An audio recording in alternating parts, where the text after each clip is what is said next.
thank you for having that opportunity. The other thing that I think I've learned, and I shared that a bit with Lisa, but we think sometimes we're resource thin at 3M, and I guess now that I see the whole organization with 3 people, I can never use that excuse anymore, so I know that. I feel really privileged to be here today.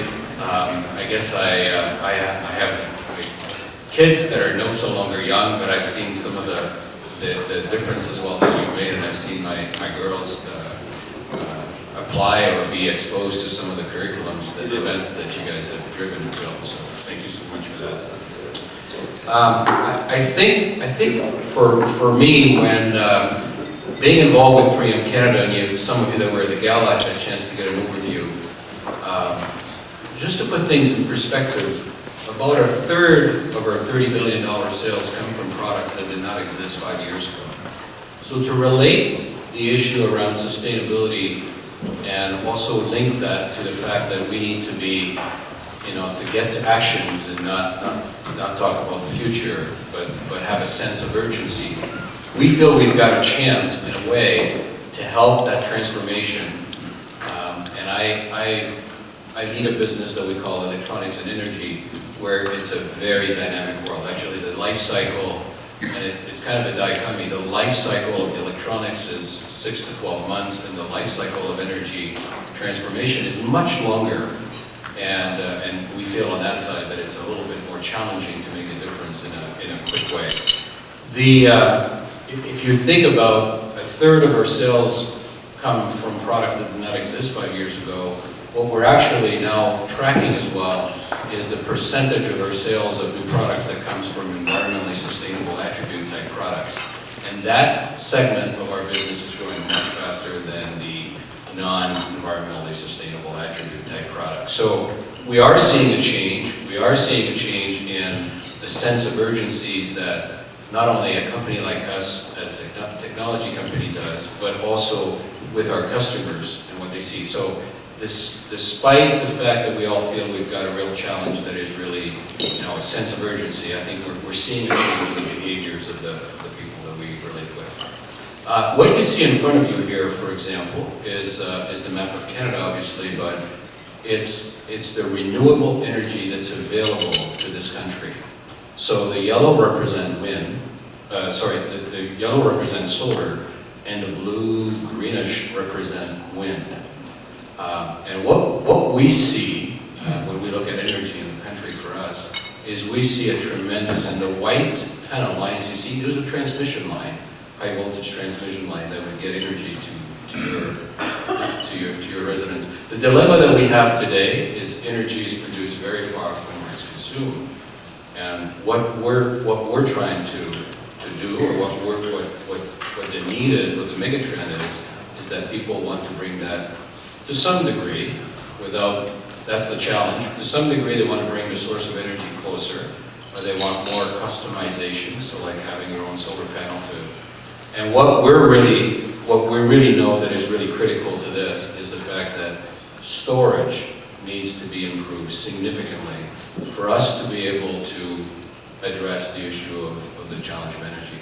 The other thing is the grid today is probably about 50 to 60% efficient, meaning that a lot of the energy that is produced at the source never gets to the destination of being consumed. So our role, I think, as an enterprise, for us, we really see the value of bringing our technologies to be able to help change that. And we have lots of work being done in what we call the smarter grid, and it's not I think a little bit of the misperception with the smarter grid is that we will go make it smart in one shot and it'll be over. It's not the case. It's a complex and very many places that energy is lost that needs to be improved.